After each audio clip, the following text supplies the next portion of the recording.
हाँ बेटा,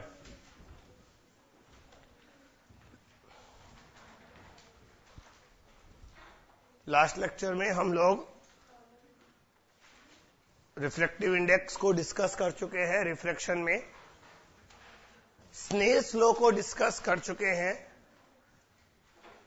फिर हमने बताया पैरेलल इंटरफेस से अगर लाइट पास हो और फाइनल मीडियम और इनिशियल मीडियम सेम हो तो फाइनल रे इंसिडेंट रे के पैरेलल होती है।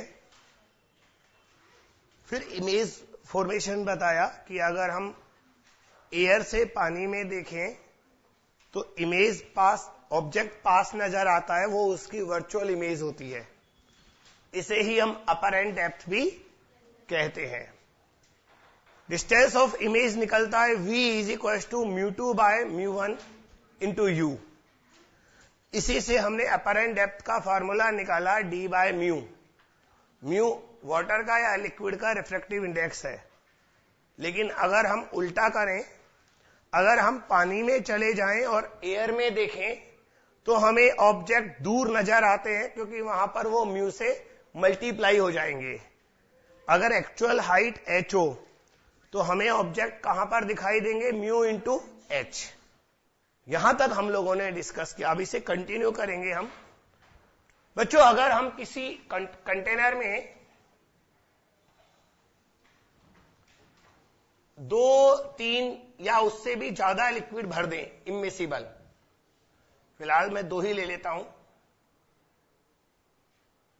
एक ये लिक्विड है, इसका रिफ्रैक्टिव इंडेक्स μ1 है और इसकी एक्चुअल डेप्थ d1 है।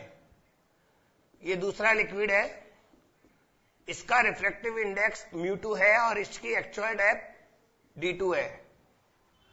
तो हमें जो अपरेंट डेप्थ दिखाई देगी वो होगी d1 upon μ1 plus d2 upon μ2।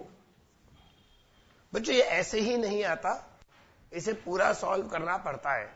इसमें क्या होता है, मान लो हम यहां पर कोई ऑब्जेक्ट लें तो पहले इस इंटरफेस से रिफ्रैक्शन होगा और इसकी इमेज बनेगी। वो इमेज ऊपर वाले सरफेस के लिए ऑब्जेक्ट का काम करेगी और फिर वहां से रिफ्रैक्शन होने के बाद फिर एक फाइनल इमेज बनेगी। वो जो फाइनल इमेज होगी इस बॉटम की, वो यहां से इतना दूर होगी, समझे? यहां पर होगी, आई रिपीट, फाइनल इमेज यहां पर कहीं होगी और हमने अपरेंट डेप्थ जो निकाला है वो ये निकाला है। ये दोनों रिफ्रैक्शन के बाद में आता है। आपने सुना मैंने क्या कहा? पहले बीच वाले इंटरफेस से रिफ्रैक्शन होगा, एक इमेज बनेगी। वो इमेज ऊपर वाले सरफेस के लिए ऑब्जेक्ट होगा, फिर वहां से रिफ्रैक्शन होगा, फिर फाइनल इमेज बनेगी। ये वो फाइनल इमेज है। कॉपी करो इसे।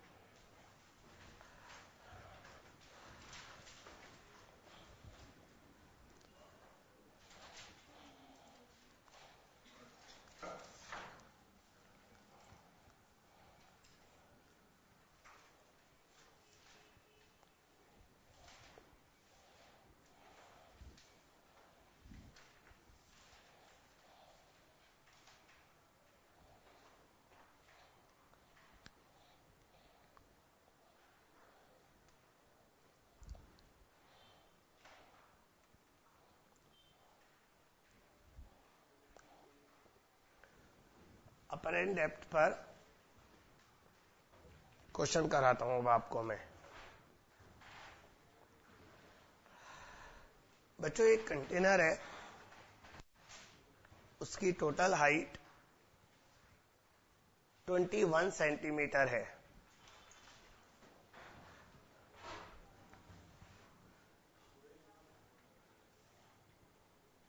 ऐसे ये टोटल हाइट 21 सेंटीमीटर है। मैंने इसे आधा पानी से भरा,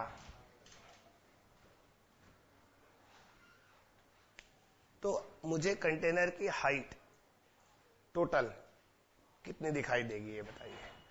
पानी का म्यू 4/3 है, एक बार और बोलूंगा क्वेश्चन बस।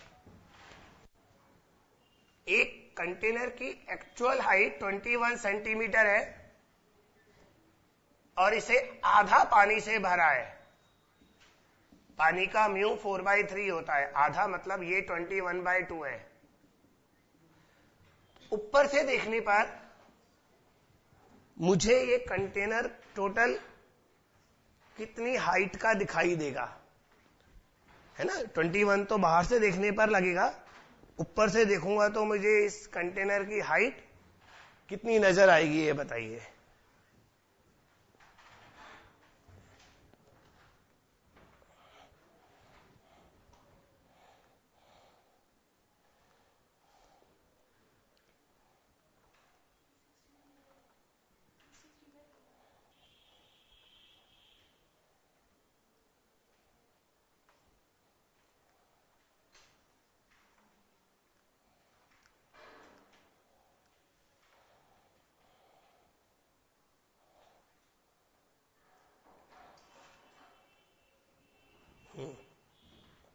देखो इसमें क्या होता है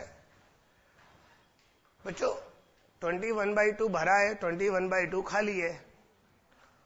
जो पार्ट खाली है ना, वो तो हमें उतना ही दिखाई देगा जितना वो है। तो खाली तो हमें 21/2 ही दिखाई देगा, लेकिन जो भरा हुआ है, आई रिपीट, ये तो 21/2 ही दिखाई देगा, लेकिन जो 20/2 भरा है वो हमें d/μ दिखाई देगा। तो टोटल आएगा 21/2 और ये कितना आएगा 63/8,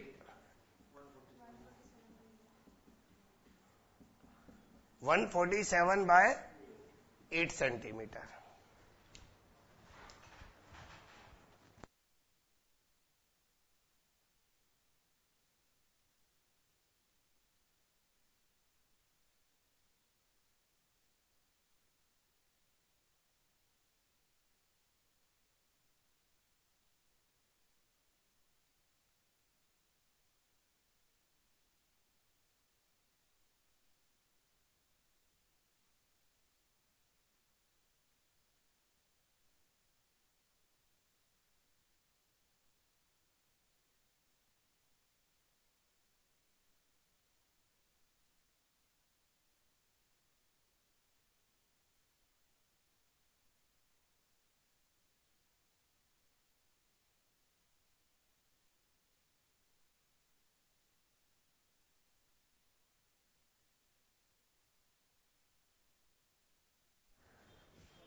अब इसी क्वेश्चन को मैं दूसरी तरह से पूछ रहा हूं और फिर मैं देखता हूं कि आप लैंग्वेज समझ पाते हो या नहीं समझ पाते, और इसको लिख लो ताकि आप मुझसे बार बार ना पूछो।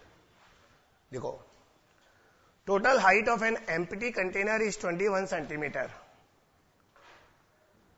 Total height of an empty container is 21 centimetre. Stop. Up to what height water should be filled? Up to what height water should be filled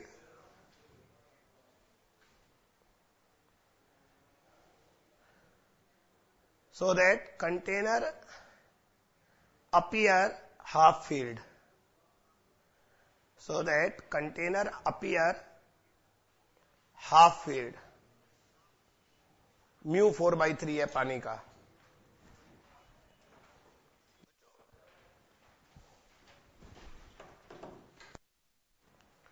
एक बार फिर मैं इसको थोड़ा हिंदी में बोल रहा हूं। 21 सेंटीमीटर का टोटल कंटेनर था। पानी कहां तक भरा है वो मैंने नहीं दिया, पूछा है। मेरा बस टारगेट है, मुझे कंटेनर आधा भरा हुआ दिखना चाहिए। तो बच्चों, इस क्वेश्चन का फिर इंटरप्रिटेशन बहुत अच्छा है।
बच्चों जिन लोगों का 14 आंसर आ रहा है मैं उनकी गलती बताना चाहता हूं ताकि क्वेश्चन समझ में आए। अगर आप 14 सेंटीमीटर पानी भर दोगे तो वो 14 कितना दिखेगा? 14 बाय म्यू, बताना कितना आएगा?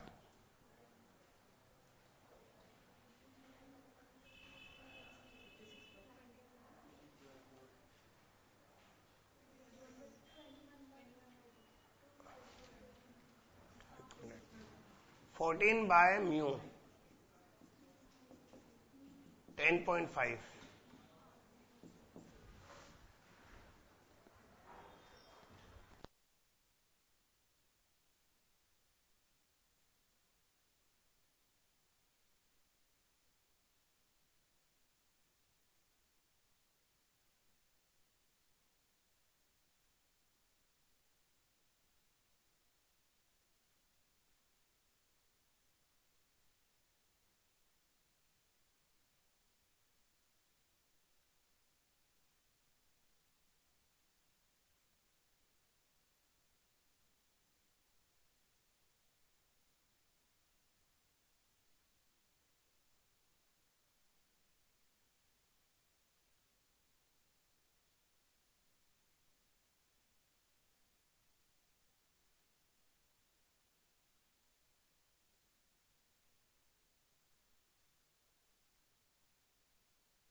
अगर हम 14 सेंटीमीटर पानी भरेंगे तो हमें भरा हुआ कितना दिखाई देगा? 10.5। और खाली कितना दिखाई देगा?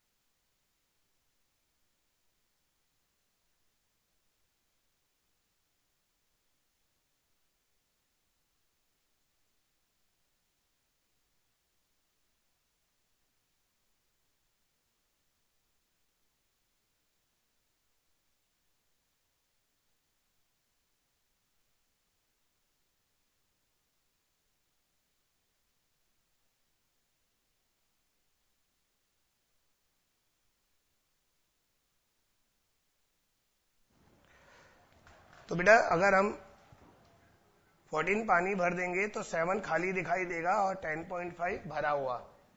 तो क्या हम बोलेंगे आधा खाली है आधा भरा है? आधा आधा तब होता है ना जब बराबर हो खाली और भरा, इसलिए 14 गलत है। तो इसको कैलकुलेट कैसे करना है वो देखो।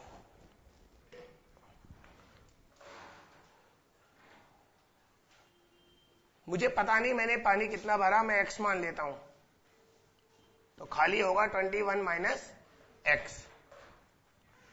ये x मुझे x थोड़ी ना दिखाई देगा, मुझे x बाय म्यू दिखाई देगा। कितना? x by mu. तो मुझे अगर ये कहा है क्वेश्चन में कि यार आधा आधा भरा दिखाई दे, इसका मतलब जितना खाली है उतना भरा हुआ होना चाहिए। 20 minus x must be equal to, इसे सॉल्व करने पर x आएगा 12।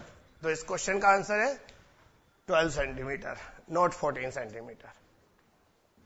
अब आपको समझाता हूं। जब आप 12 पानी भरोगे तो 12 बाय म्यू जो आएगा वो 9 सेंटीमीटर आएगा। कितना? और 21 में से सब्ट्रैक्ट करोगे तो भी वो 9 आएगा। तो आप क्या बोलोगे? 9 भरा है और 9 खाली है। तो यही तो मतलब हुआ आधा भरा है और क्योंकि कंटेनर की टोटल डेप्थ आपको 18 ही दिखाई देगी, 9 भरा और 9 खाली, 21 थोड़ी ना दिखेगा।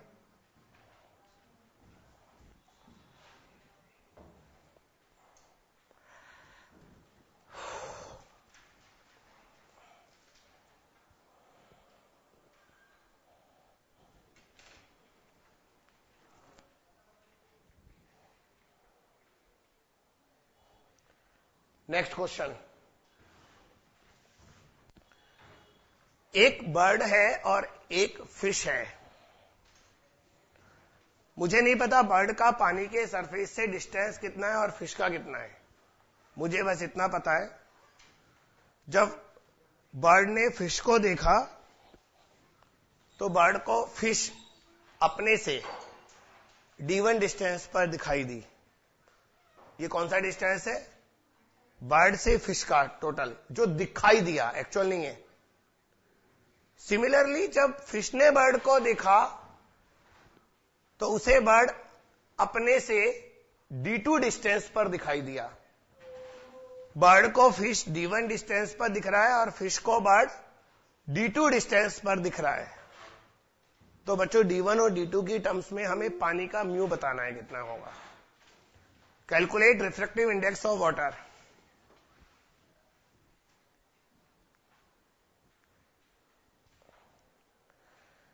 वाटर का रिफ्रैक्टिव इंडेक्स D1 और D2 की टर्म्स में बताइए।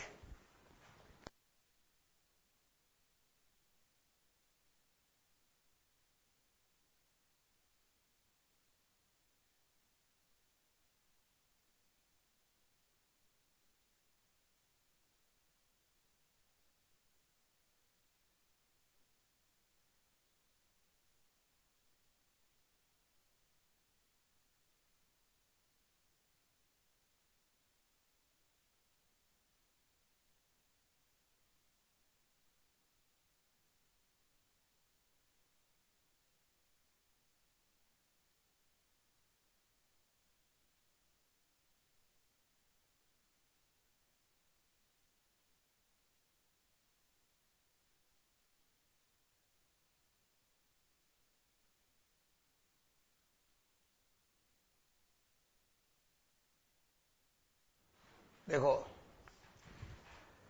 ये वाटर सरफेस है। मैं मान लेता हूं जो फिश है वो H1 डिस्टेंस पर है, this is the actual distance. और जो बर्ड है उल्टा करता हूं, इसको H1 मानता हूं और ये H2।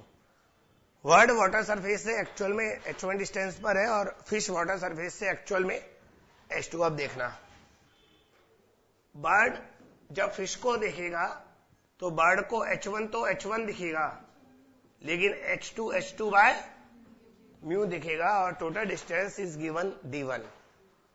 Equation number 1।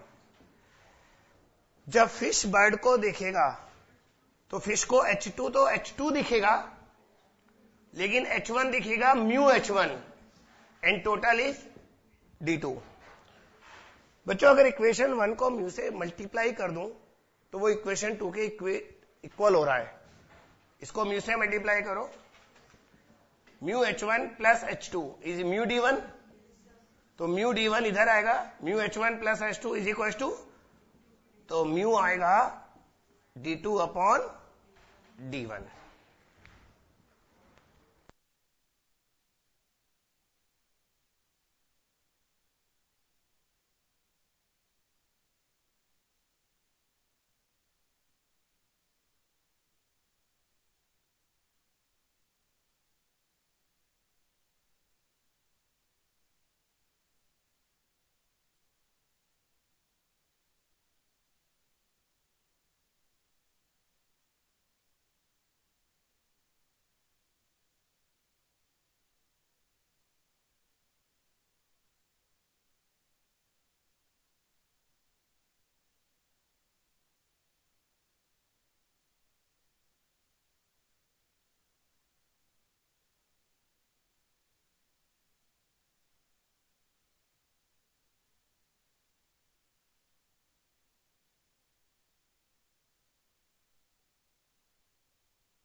नेक्स्ट,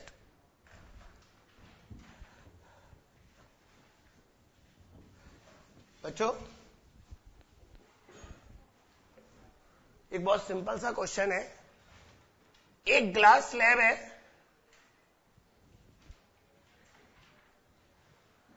उसकी थिकनेस मुझे नहीं पता, हाँ म्यू पता है।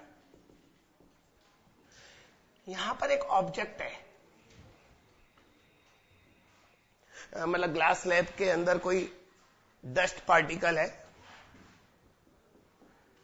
इसको इधर से ऑब्जर्व किया तो ये सरफेस से 3 सेंटीमीटर पर दिखाई दिया, और दूसरी साइड से ऑब्जर्व करने पर सरफेस से 4 सेंटीमीटर पर दिखाई दिया। आई रिपीट माई क्वेश्चन, इस साइड से देखने पर वो 3 सेंटीमीटर पर दिखा, बार बार कह रहा हूं लैंग्वेज पर ध्यान दिया करो, और इधर से देखने पर वो 4 सेंटीमीटर पर दिखा। म्यू आपको दिया है, टी बताओ कितना है। ये 3 सेंटीमीटर और 4 सेंटीमीटर दिखाई दिया है, एक्चुअल नहीं है।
देखो बेटा, हम मान लेते हैं ये डिस्टेंस x है,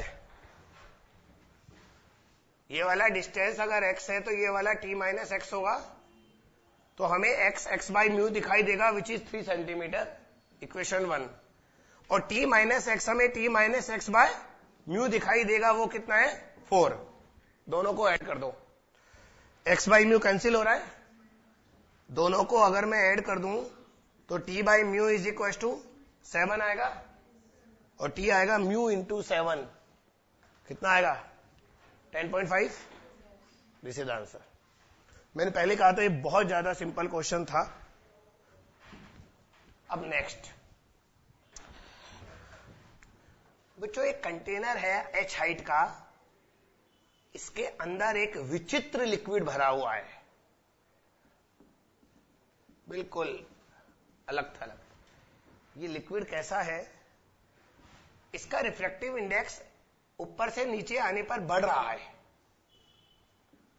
और ऊपर से y नीचे आने पर 1 प्लस y अपॉन एच हो गया। देखो y ऊपर से नीचे इंक्रीज कर रहा हूं मैं, नीचे से ऊपर नहीं, यानी कि जब y को 0 पुट करूंगा तो म्यू इज इक्वल टू 1 है, और y को h पुट करूंगा तो म्यू इज इक्वल टू 2 हो जाएगा, यानी कि ऊपर 1 है नीचे 2 है।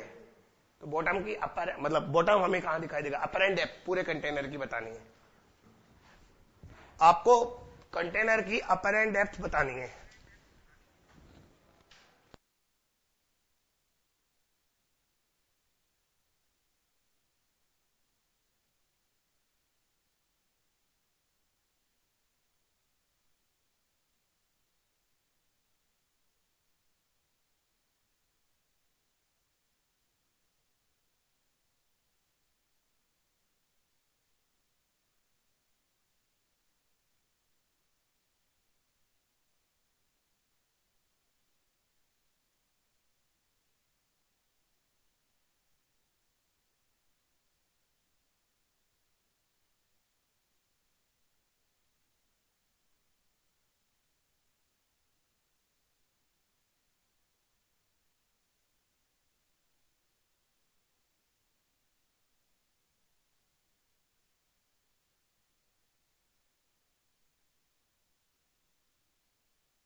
चलिए मैं बताता हूं बेटा। हम यहां पर एक स्मॉल एलिमेंट लेते हैं जिसकी थिकनेस dy है, और अब मुझे बताइए dy तो एक्चुअल है, ये dy हमें कितना दिखाई देगा? dy मुझे दिखाई देगा dy बाय म्यू। इस जगह तो म्यू कांस्टेंट मानूंगा ना, स्मॉल एलिमेंट है तो, और म्यू की वैल्यू पुट कर दो 1 प्लस y अपॉन h। इसको थोड़ा सॉल्व कर लो, h एलसीएम लेकर ऊपर चले जाएगा h plus y।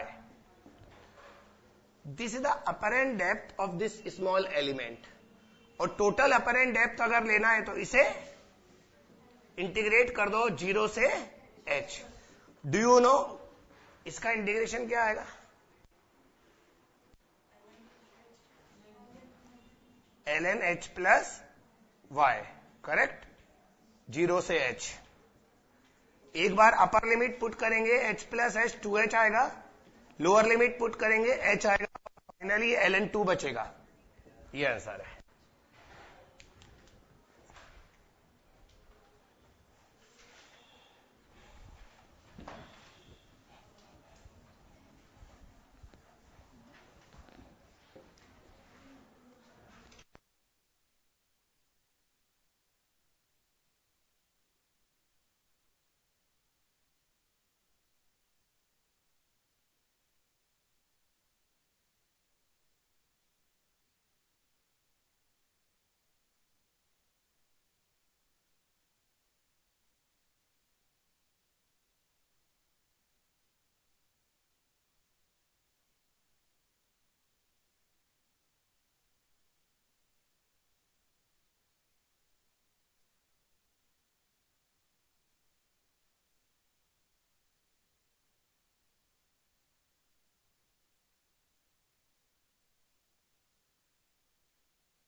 Next question,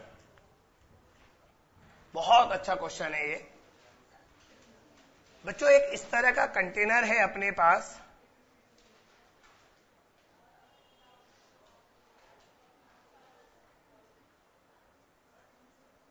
ऐसा एक कंटेनर है, इसकी टोटल हाइट 3h है। सिलेंड्रिकल कंटेनर मान लो, बेस का डायामीटर 2h है और टोटल हाइट कितनी है? 3h। ढंग से सुनना क्वेश्चन, वरना आपके साथ क्या होता है हमेशा आप जानते हो। बच्चों यहां पर एक है ना h हाइट की रॉड है, करेक्ट। मैंने अपनी आई को, आंखों को इस तरह से सेट किया है यहां पर कि मुझे इस रॉड का टॉप दिखाई दे रहा है, करेक्ट? भाई मैं आईज को कहां रखूंगा वो मेरे ऊपर डिपेंड करता है, तो मैंने इस तरह से आईज को सेट किया कि मुझे रॉड का टॉप दिखाई दिया। अब मैंने इस कंटेनर में पानी भरना शुरू किया। आपको पता है अगर मैं पानी भरूंगा तो मुझे रॉड का नीचे वाला हिस्सा दिखाई देना शुरू हो जाएगा, करके देखना, और रीजन आपको सोचना है क्यों होगा। तो जैसे जैसे मैं इसमें पानी भरूंगा तो मुझे नीचे से रॉड दिखने लगेगी। मुझे कितनी हाइट तक पानी भरना चाहिए ताकि रॉड का बॉटम दिखाई देने लगे? रॉड का bottom, lowest position of the rod दिखाई देने लगे, उसी जगह से मुझे आई की पोजीशन को चेंज नहीं करना है।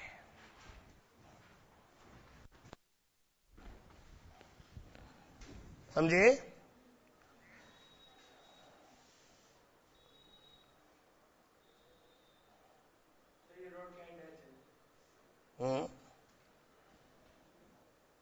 या इस क्वेश्चन को हम रिवर्स भी कर सकते हैं। रिवर्स इस तरह से कर सकते हैं,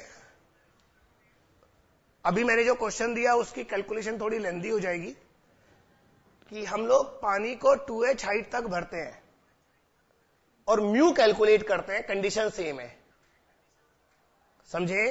क्वेश्चन एक बार पूरा सुन लो, मैं रीड कर रहा हूं as it is. An observer can see through a pin hole, मान लो वहां पिन होल है, the top end of the thin rod of height h placed as shown in the diagram. The beaker height is 3h and radius is h, यानी कि diameter is 2h।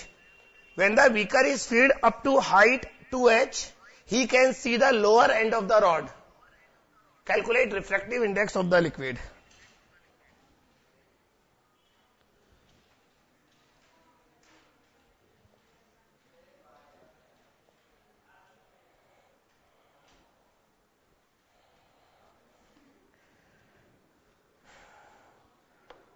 Liquid को 2h height तक हमने fill किया तो मुझे rod का bottom दिखने लगा। आपको म्यू निकालना है।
देखो बेटा, पानी को हमने यहां तक भरा, I mean liquid not water. अब क्या होगा, मुझे बॉटम दिखने लगा। अरे इसका मतलब यही तो है कि बॉटम से जो रेज निकली वो वापस यहां से रिफ्रैक्ट होकर मेरी आईज में गई। पहले यहां वाली रेज सीधी जा रही थी, अब बॉटम से जो रेज आएंगी वो यहां से रिफ्लेक्ट होकर मेरी आईज में चली आएंगी। अब स्नेल्स लॉ का क्वेश्चन बचा है बस, और बाकी ज्योमेट्री। आर यू रेडी बच्चों? अकॉर्डिंग टू क्वेश्चन ये 2h है, टोटल 3h में से आया ये h बचा। एक और बात, पहले मैंने इसकी हाइट दी है या नहीं दी थी? h, ओके, लिखा नहीं है मैंने, गिवन था। अगर ये h है तो ये 2h होगा। ढंग से सुनना बेटा पूरा। अगर ये 2h है और ये 2h है, एक मिनट वो डायग्राम थोड़ा सही कर दूं। हाँ, ये 2h और ये 2h था, इसका मतलब ये एंगल 45 होगा। देख लो, ये पूरी रे ऐसे आ रही थी ना, ये दोनों 2h है। अगर ये 45 होगा तो ये भी 45 होगा और ये भी 45 हो गए, सारे एंगल 45 हो गए। बच्चों इस एंगल को मैं आई मान रहा हूं। Mu sine i is equal to sine 45 होगा। अब आप देखो, ये h है और ये 45 है तो ये भी h होगा। अगर ये h है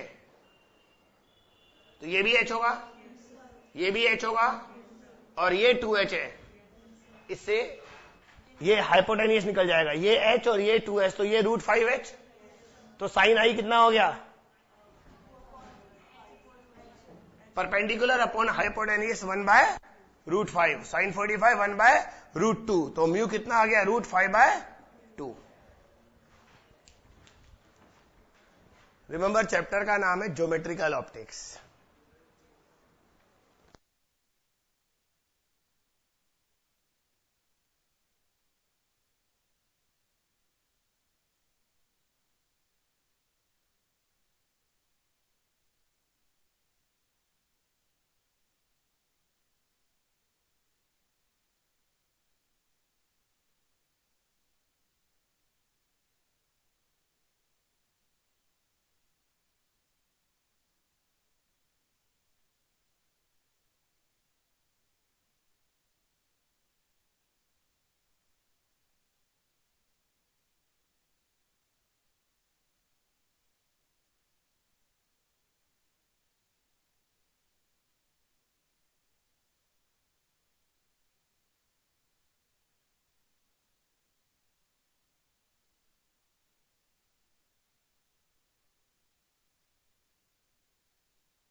नेक्स्ट क्वेश्चन है, एक फिश 3 मीटर पर सेकंड से ऊपर जा रहा है और एक बर्ड v वेलोसिटी से वर्टिकली डाउनवर्ड आ रहे।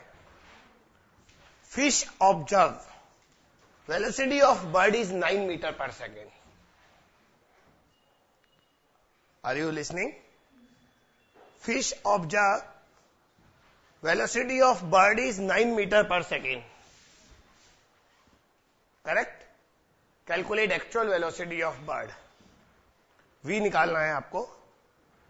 हिंदी में बोल रहा हूं, बर्ड 3 मीटर पर सेकेंड से ऊपर आ रहा है और फिश 3 मीटर पर सेकेंड से ऊपर आ रहा है और बर्ड v से नीचे जा रहा है, लेकिन फिश को बर्ड की वेलोसिटी 9 दिखाई देती है, तो बर्ड की एक्चुअल वेलोसिटी बताओ।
बेटा सुनो,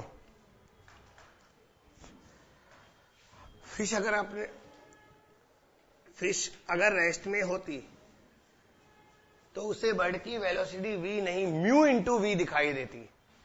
जो डिस्टेंस एयर में म्यू टाइम्स दिखता है, याद है, पानी से एयर में देखोगे तो ऑब्जेक्ट म्यू टाइम्स दूर दिखते हैं, तो जितना डिस्टेंस म्यू से मल्टीप्लाई होगा तो वेलोसिटी भी, क्योंकि रेट ऑफ चेंज भी तो उतना ही हो जाएगा ना। सुनो, तो बेटा फिश को बर्ड की वेलोसिटी दिखती म्यू वी अगर खुद रेस्ट में होता, लेकिन खुद वी से ऊपर जा रहा है तो relative velocity +3 and this is given, बस आ गया आंसर, 4.5 आएगा।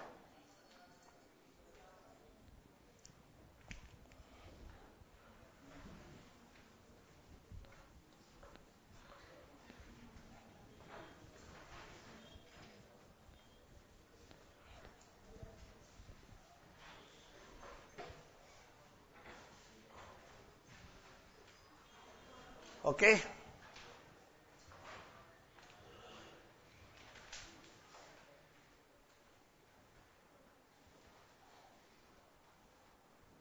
तो जो अब मैं आपको दूसरे टाइप के क्वेश्चन करा रहा हूं जिसमें रिफ्रैक्शन और रिफ्लेक्शन दोनों साथ में है।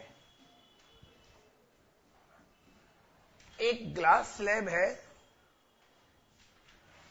इसका थिकनेस 10 सेंटीमीटर है, बहुत थिक है, और तो 10 सेंटीमीटर ना होगा। इसका हमने एक सरफेस सिल्वर कर दिया, सिल्वरिंग समझते, उसे प्लेन मिरर बना दिया। यहां पर एक ऑब्जेक्ट रखा 10 सेंटीमीटर या 15 सेंटीमीटर कर देते हैं फ्रॉम फ्रंट सरफेस, क्या होगा? ऑब्जेक्ट से जो रेज निकलेंगी वो सबसे पहले रिफ्रैक्ट होंगी यहां से, फिर रिफ्लेक्ट होंगी यहां से, और फिर रिफ्रैक्ट होंगी यहां से, तब फाइनल इमेज बनेगा। आपको फाइनल इमेज ऑब्जेक्ट से कितना दूर होगा वो बताना है। What is the distance between final image and object, और इसका जो म्यू है बेटा ग्लास का वो 3/2 लेना है आपको। Refractive index is 3/2।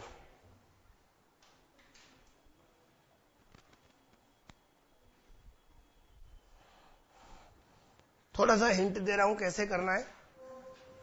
ऐसे किया करो, this is the object for this surface, इसका एक इमेज आएगा, वो इमेज इसके लिए ऑब्जेक्ट बनेगा, फिर इसका एक इमेज आएगा, वो इसके लिए फिर ऑब्जेक्ट बनेगा, और हर बार डिस्टेंस को शिफ्ट कर लेना, वो आपका काम है।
बहुत आराम से करते हैं हम। ये रिफ्रैक्शन होगा, सबसे पहले v आएगा μ2/μ1 into u. This is first image. Air से ग्लास में जा रही है ना रेस, तो μ2 हो गया 3/2, μ1 हो गया 1। डिस्टेंस ऑफ ऑब्जेक्ट कितना है? -15। अरे यार, साइन कन्वेंशन वही होगा जो मिरर में था, तो कितना आया? -40/2। इसका मतलब ये हुआ बेटा, जो इमेज बनेगी ना फर्स्ट, वो यहां बनेगी, दिस इज I1, और ये डिस्टेंस आया है 45/2 सेंटीमीटर, और ये डायरेक्ट में निकाल लेते म्यू से मल्टीप्लाई करके। चलो बच्चों, ये इमेज प्लेन मिरर के लिए ऑब्जेक्ट होगी। कितना दूर है प्लेन मिरर से ये इमेज? बोलो। 32.5 है ना, ये 22.5 है ना, इसमें 10 ऐड कर दो। प्लेन मिरर के लिए जितना दूर ऑब्जेक्ट होता है उतना दूर इमेज होता है, तो जितना ये है उतना ये आएगा, और यहां सेकंड इमेज बनेगा वो इसका होगा, और ये डिस्टेंस भी 65/2 होगा, 32.5। अभी रुक जाइए, अभी तो रिफ्लेक्शन हुआ है, अब वापस यहां से रिफ्लेक्शन होगा, तो ये इमेज इसके लिए ऑब्जेक्ट बनेगा। अब इससे डिस्टेंस कितना है ऑब्जेक्ट का? 42.5 यानी कि 90/2 नहीं, 85/2। तो बच्चों यहां से ये डिस्टेंस कितना होगा? 85/2 सेंटीमीटर। अब फिर रिफ्लेक्शन हो रहा है तो फिर ये वाला फॉर्मूला लगेगा, फाइनल इमेज μ2/μ1 इंटू यू। बेटा पहले रेज अंदर गई, इससे टकराई, वापस आई, फिर बाहर गई, तो बाहर गई तो μ2 कितना है? 1। और आई कहां से? ग्लास से, तो ग्लास का म्यू कितना है? 3/2। यू कितना है? 82.5। 85/2 प्लस आएगा या माइनस? गलत, माइनस आएगा। मैंने लास्ट लेक्चर में भी आपको बताया था, रिफ्लेक्शन के बाद रेज इधर आएंगी तो ये डायरेक्शन प्लस हो जाएगी और ऑब्जेक्ट है इधर। समझे आप? साइन कन्वेंशन अभी भी आप गलत यूज कर रहे हैं। तो बेटा ये कितना होगा? -2/3 इंटू 85/2 कितना आ रहा है? हाँ 85/3। बच्चों 85/3 डिस्टेंस कहां से है? यहां से, इस सरफेस से। माइनस का मतलब इमेज यहां बनेगी, इमेज यहां बनेगी। 85/2 था ना पहले, अब 85/3 हो गया। 85/3 कितना होता है अप्रोक्सीमेटली? डेसिमल में कितना होता है?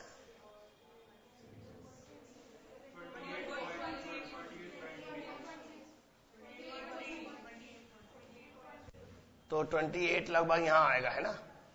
This is final image. रुको, और ये डिस्टेंस आएगा 85/3 सेंटीमीटर। अब हमसे क्वेश्चन क्या किया था उसने? ऑब्जेक्ट और फाइनल इमेज के बीच का डिस्टेंस, तो 85/3 plus, this is the answer.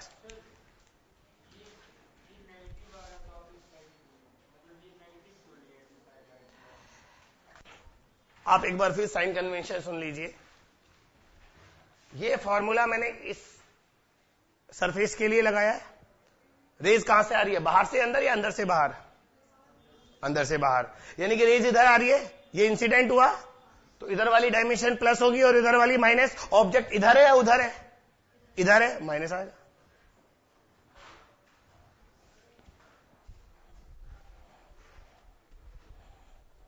और इमेज भी नेगेटिव आई है, इसलिए इमेज भी उसी साइड आएगी।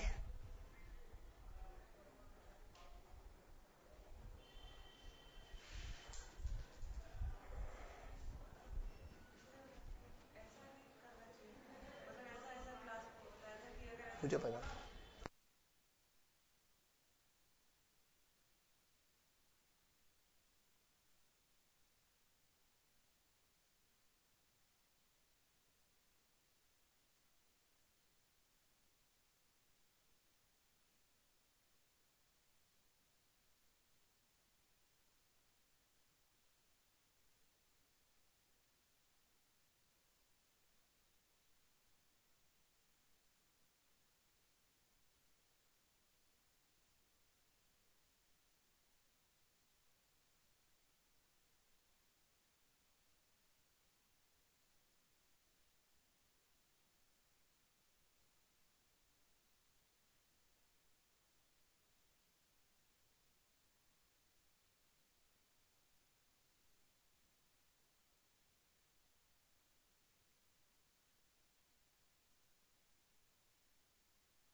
बच्चों इन्हीं क्वेश्चंस को इस तरह भी दे सकते हैं, जैसे ये एक कंटेनर है, इसका बॉटम एक कॉनकेव मिरर है। मैंने थोड़ा ज्यादा कर्व दिखा दिया। इसका बॉटम एक कॉनकेव मिरर है। बेटा हमें है ना ये बहुत कम लेना है, मैं छोटा ही बना देता हूं, ज्यादा ही कुछ डेप्थ दिखा दी, लाइक दिस। ओके, इसका रेडियस ऑफ कर्वेचर 20 सेंटीमीटर है।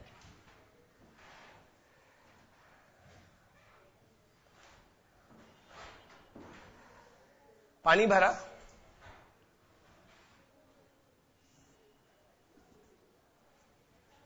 पानी को मैंने 15 सेंटीमीटर तक भरा और पानी का म्यू 4/3 है। ऊपर से पैरेलल रेज आ रही हैं, बताओ फाइनली कहां फोकस होंगी?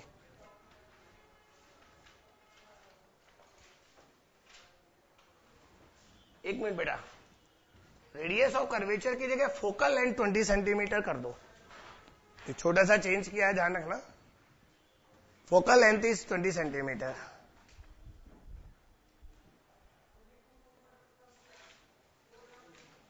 रेज फोकस कहां होगी ये बताना है।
देखो मेरे हिसाब से तो ये क्वेश्चन बहुत ज्यादा सिंपल है।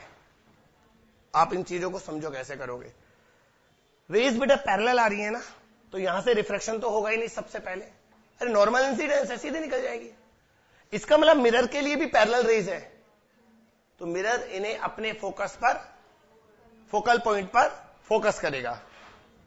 इसका 20 सेंटीमीटर है। अब ढंग से देखना, इसका मतलब ये जो पैरेलल रेज आएंगी वो यहां से जाकर 20 सेंटीमीटर, 20 यहां आएगा, यहां जाकर फोकस होती ऐसे। बट हायरी किस्मत, बीच में वाटर सरफेस आ गया। इसलिए आपने देखा नहीं मैंने डाटा चेंज क्यों किया था, समझना। क्योंकि अगर मैं रेडियस ऑफ कर्वेचर 20 लेता तो फोकल लेंथ 10 हो जाती, फोकस अंदर हो जाता, क्वेश्चन ही नहीं बनता। मजेदार। अब बच्चों ये यहां जाएगा ही नहीं, क्योंकि इससे पहले रिफ्लेक्ट हो गया और यहां जाकर फोकस होगा कहीं यहां। ये आंसर आएगा। अब हमें पता है ये डिस्टेंस यहां से यहां तक 50 कितना है, 20। 20 में से 15 गया, ये कितना बचा? 5। अब इसके लिए ये फार्मूला लगा दो, v is equal to mu two by mu one into u. Rays कहां से आ रही है? पानी से। और कहां जा रही है? तो म्यू टू 4/3 और यू कितना आएगा? Water surface. मेरा बच्चा, इससे रिफ्लेक्शन के बाद जहां इमेज बनती फोकस पर, वो इसका ऑब्जेक्ट होगा, और वो भी वर्चुअल ऑब्जेक्ट। क्या है ये? Virtual object. तो u ये वाला आएगा 15, 20 माइनस 15, यानी कि u आएगा 5। तो v कितना आएगा? 15/4 सेंटीमीटर। 15/4 कितना होता? 3.75। कहां से है 3.75? सरफेस से। कहां है? ऊपर। 3.75 centimetre above from water surface.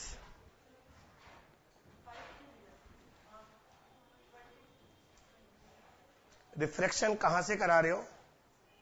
तो डिस्टेंसेस कहां से लेंगे? v और u कहां से लेते हैं? जहां से रिफ्रैक्शन हो रहा है। रिफ्रैक्शन वाटर सरफेस से हो रहा है, तो डिस्टेंस ऑफ ऑब्जेक्ट और डिस्टेंस ऑफ इमेज दोनों वाटर सरफेस से ही लेंगे। और वाटर सरफेस से ऑब्जेक्ट कितना था? 5 ऊपर था। और ये u प्लस क्यों लिया पता है? अरे रेज ऊपर जा रही है, ऊपर, और डिस्टेंस भी ऊपर मेजर कर रहे हैं, और वैसे भी वर्चुअल ऑब्जेक्ट हमेशा प्लस होता है।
मैं एक क्वेश्चन दे रहा हूं अब आपको।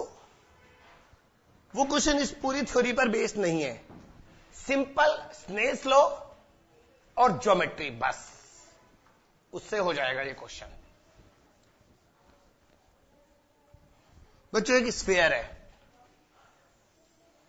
ग्लास स्फीयर, ये इसका डायामीटर है।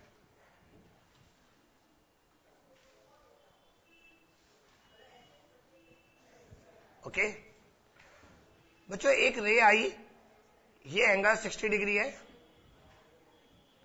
ये यहां से रिफ्लेक्ट हुई ऐसे, और यहां से बाहर निकली, और जब रे यहां से बाहर निकली तो वो उस डायामीटर के पैरेलल है। करेक्ट? बीच में भी आपके लिए मिला देता हूं, हालांकि क्वेश्चन में वो मिलाकर नहीं देता। ऐसे ऐसे ऐसे, इस इंफॉर्मेशन के बेसिस पर आपको इस ग्लास स्फीयर का म्यू निकालना है। मैंने क्या बोला? क्वेश्चन केवल स्नेल्स लॉ और ज्योमेट्री से होगा। ये अपर एंड डेप्थ पर बेस्ड क्वेश्चन नहीं है।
देखो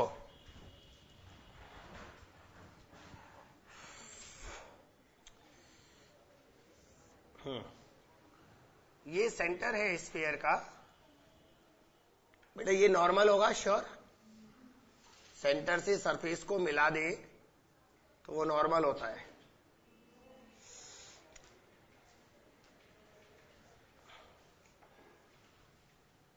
अब सही बना है। Okay ready.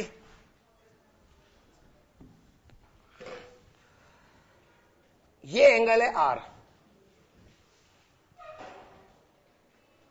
ये ज्योमेट्री होती है, ये जैसे कॉर्ड है, ये दोनों एंगल इक्वल होते हैं, ये दोनों दो इंटरनल एंगल का सम एक्सटीरियर एंगल होता है 2r। ये 2r है तो ये भी 2r होगा कॉरेस्पॉन्डिंग एंगल। Any doubt? इस सरफेस के लिए स्नेल्स लॉ लगा रहे हैं, sine i is equal to mu sine r, correct, equation 1। इस सरफेस के लिए स्नेल्स लॉ लगाइए, mu sine r is equal to sine 2r। ये दोनों इक्वल है तो इसको x के इक्वल कर दो, तो 2r इज इक्वल टू 60 और r is equal to 30। r को यहां पुट करो from equation 1, sine 60 is √3/2 is equal to mu और sine 30 half, mu is equal to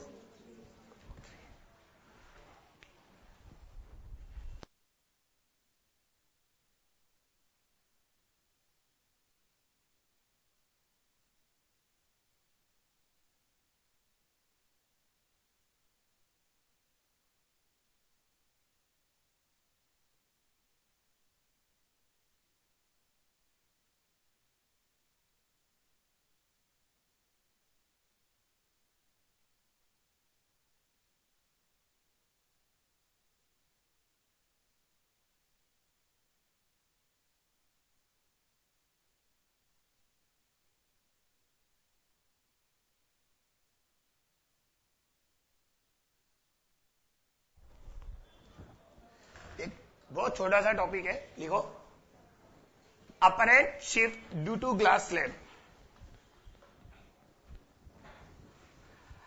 apparent shift due to glass slab.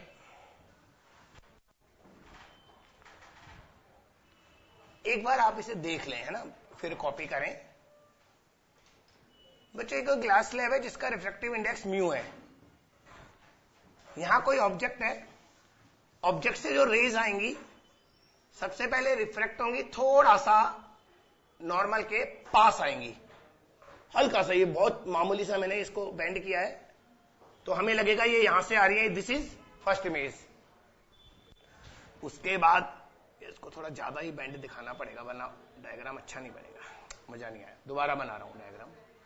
यहां से रेज गई तो हल्का सा बेंड हुई ऐसे, और बाहर निकलेंगी तो फिर पैरेलल हो जाएंगी। मैंने बताया था ना फाइनल रे इंसिडेंट रे के, this is the final image. इसको पीछे एक्सटेंड करोगे तो फर्स्ट इमेज आएगा, फिर उससे final image.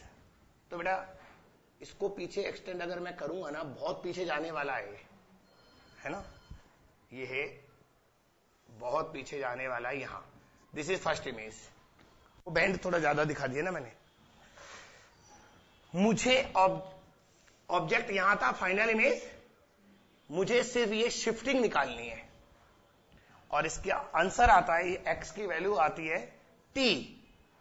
T is the thickness of glass slab into 1 - 1 upon mu. Formula तो खैर याद होगा आपको, काम का भी है, बहुत इंपॉर्टेंट फार्मूला है। एक्स इज इक्वल टू आएगा टी 1 - 1 अपॉन म्यू, और हमारे लिए इंपॉर्टेंट है कि आएगा कैसे। बिल्कुल वैसे ही, फर्स्ट इमेज, सेकंड इमेज, उसको उसमें से सब्ट्रैक्ट करो, उसको उसमें से। तो एक हिंट देता हूं, आप खुद करके देख लेना बच्चों। जैसे है ना, आप यहां से ये वाला डिस्टेंस, ऑब्जेक्ट का स्लैब से डिस्टेंस कुछ अज्यूम कर लो d1। तो जब रेज एयर से ग्लास में जाती है ना तो म्यू से मल्टीप्लाई हो जाता है, याद है? तो ये डिस्टेंस आएगा म्यू d1। अभी है ना इसमें बहुत कुछ लिखने वाला हूं, तो आप फोकस कर लो, बाद में ढूंढते रह जाओगे। ये इमेज इसके लिए ऑब्जेक्ट होगा, तो ऑब्जेक्ट का डिस्टेंस उस सरफेस से होगा म्यू d1 प्लस टी, और जब ग्लास से वापस एयर में आती है रेज तो म्यू से डिवाइड होता है। तो ये जो फाइनल इमेज बनेगी, सुन रहे हैं आप, ये फाइनल इमेज यहां से कितना दूर होगी, वो टोटल डिस्टेंस कितना था, mu d1 plus T divided by mu. अब आपको x निकालना है सिर्फ सब्ट्रैक्ट करके। कैसे? O से ये सरफेस कितना दूर है, d1 प्लस टी, और I से ये सरफेस कितना दूर है, ये, उन दोनों को सब्ट्रैक्ट कर दो, x आ जाएगा। तो मैं x दिखा रहा हूं, x आएगा ऑब्जेक्ट का इस सरफेस से distance d1 plus T minus image का इस सरफेस से distance mu d1 plus T divided by mu. बच्चों गौर से देखो, d1 plus T minus d1 minus T upon mu आया, ये कट गया और ये आ गया t। थोड़ा सा वो करना पड़ेगा आपको, है ना, खुद सब्ट्रैक्शन एडिशन ये सब आपको करना पड़ेगा। इसे आराम से समझकर लिखो, जल्दी नहीं है। और आज का लेक्चर यही, नेक्स्ट लेक्चर में मैं स्टार्ट करूंगा TIR, टोटल इंटरनल रिफ्लेक्शन।